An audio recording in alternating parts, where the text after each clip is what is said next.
Think about the last time you stood in a claustrophobic line for a massive roller coaster. Your palms were sweating. Your heart was violently hammering against your ribs. You were willingly, eagerly paying out of your own pocket to experience pure, unadulterated terror. And the very moment that intense ride came to a screeching halt, what did you do?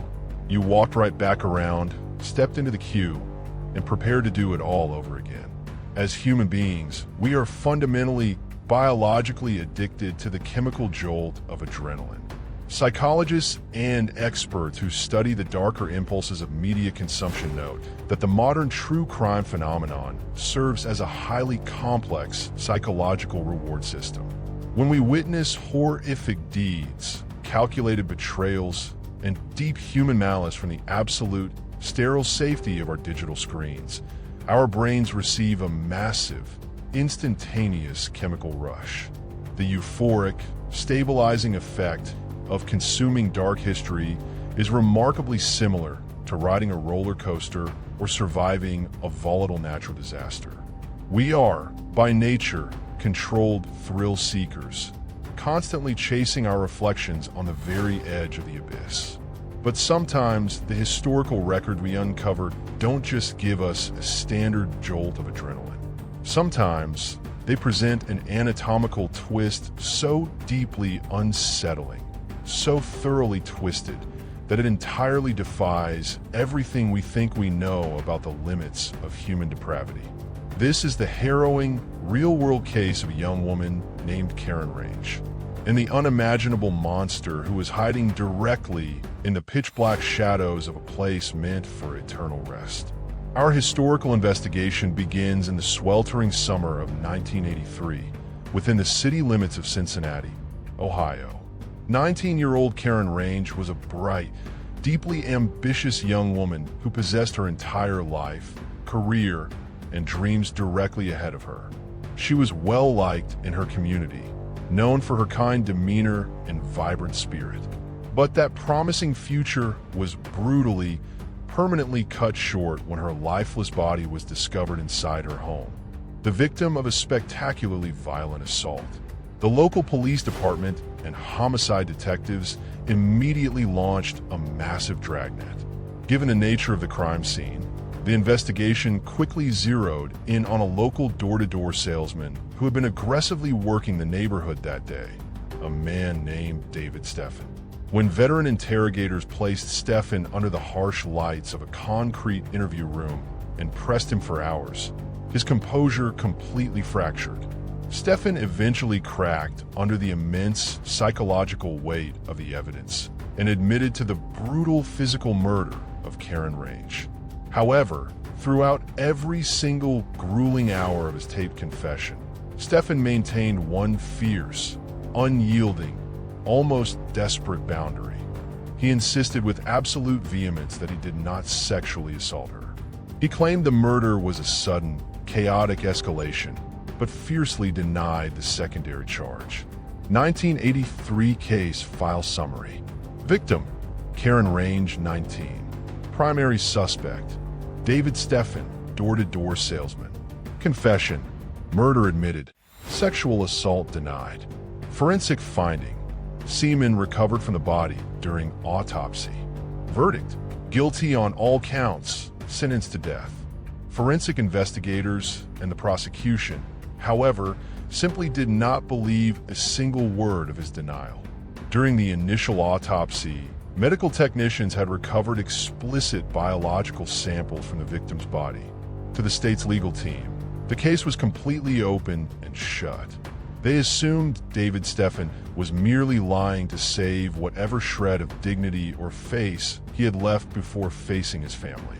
Because of the clear, highly disturbing sexual motive attached to the homicide by the physical evidence, the jury showed absolutely no mercy. David Steffen was swiftly convicted of both aggravated rape and first-degree murder. The judge handed down the ultimate punishment available under Ohio law, the death penalty. For 25 agonizing years, David Steffen sat in a tiny cell on death row, watching his appeals systematically dry up, waiting for the date of his execution. The justice system, the public, and the grieving family fully believed that the true perpetrator was being held accountable. They were completely wrong. We now fast forward a quarter of a century to the year 2008. The entire landscape of forensic science and criminal investigation had undergone a massive, monumental evolution. The primitive biological testing of the early 1980s had been completely replaced by the undeniable, hyper-precise reality of advanced DNA profiling. David Steffen's new appellate defense attorney, while reviewing the decades-old case file, decided to utilize a revolutionary legal and scientific tool that simply did not exist during the original 1983 trial. The defense formally requested that the state locate the preserved biological samples found on Karen Range's body and subject them to modern, highly advanced DNA sequencing. The prosecution initially resisted, viewing it as a desperate delay tactic from a condemned man. But the motion was granted. The ancient, sealed evidence envelope was pulled from the dark recesses of the county archive, and the sample was processed. The laboratory results sent immediate, paralyzing shockwaves through the entire Ohio judicial system. The DNA profile extracted from the victim did not match David Steffen. It wasn't even a close familial match. The convicted salesman had been telling the absolute, literal truth for 25 years. He was undeniably a murderer. He had taken Karen's life, but he had absolutely not assaulted her body. This staggering revelation instantly sparked a terrifying, deeply bewildering new question for the Hamilton County authorities. If that biological evidence did not belong to the killer who confessed to the crime, then whose DNA had been sitting inside that tightly secured, locked laboratory file for a quarter of a century? The state ran the mysterious genetic profile through the National Codes database, expecting to find an overlooked serial predator or a local criminal. Instead, the computer system spat out a name that led investigators straight out of the streets and directly into the heart of the Hamilton County Coroner's Office itself. The genetic profile belonged to a local government employee named Kenneth Douglas. Douglas was not a known street criminal. He wasn't a suspected predator riding the subways or stalking the alleyways of Cincinnati. He was a quiet, unassuming, night shift coroner's technician who had spent a staggering 16 years working deep within the bowels of the Hamilton County Morgue, the exact, highly secure medical facility where Karen Range's body had been transported for official safekeeping and dignity immediately after her tragic death.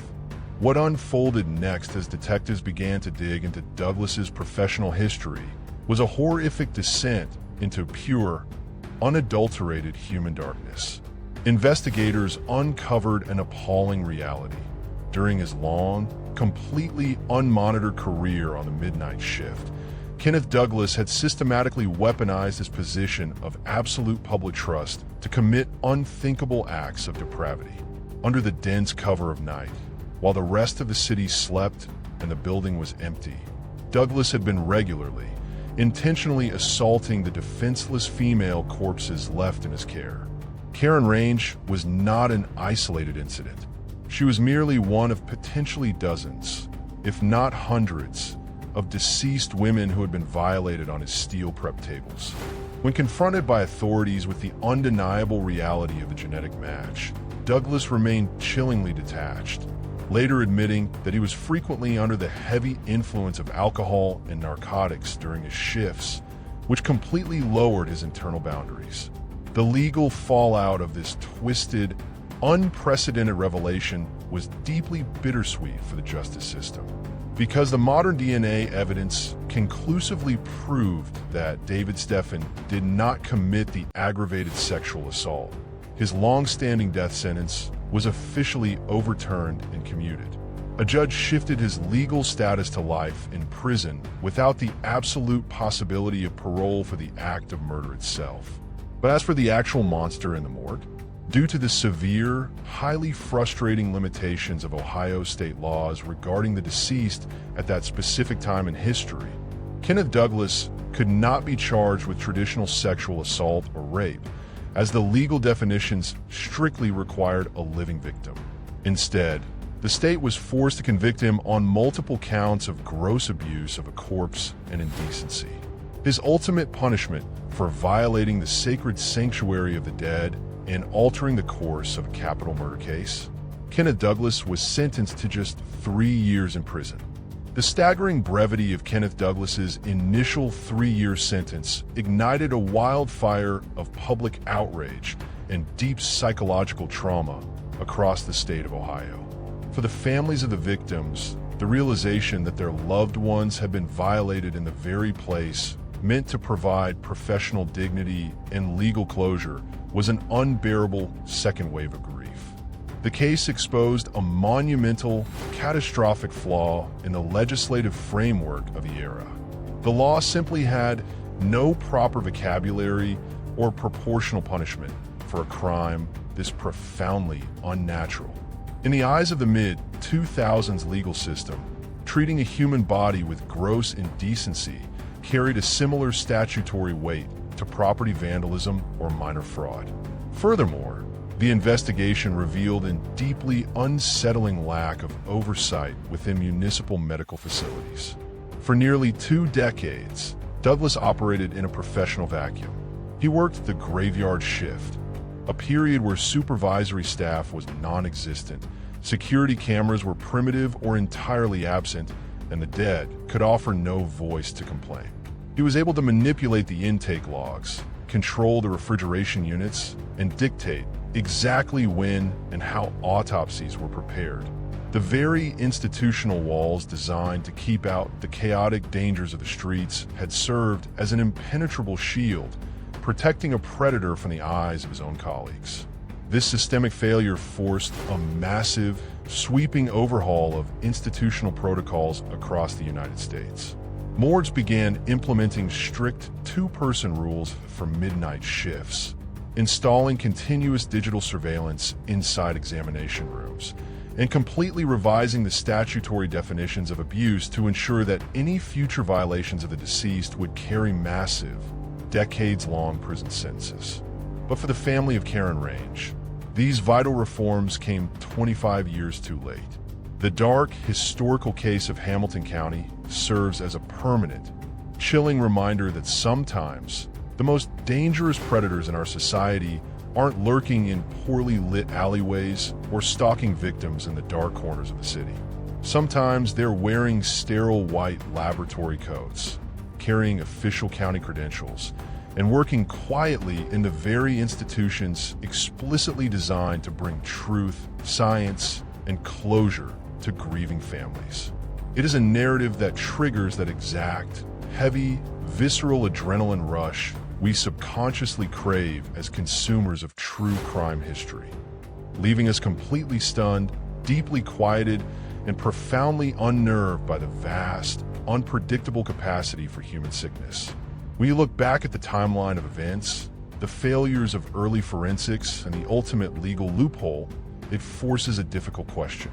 Was a 3-year sentence a just outcome for the horrific violations committed by Kenneth Douglas? Or did the system completely fail Karen Range a second time? Let me know your detailed thoughts, perspectives, and historical insights in the comments section below. If this deep, methodical dive into the darker, hidden chapters of forensic history and systemic failure gave you that haunting psychological perspective, please hit that like button, subscribe to the channel, and turn on your post notifications. Until our next investigation, stay hypervigilant, analyze the details, and be deeply careful who you trust in the dark.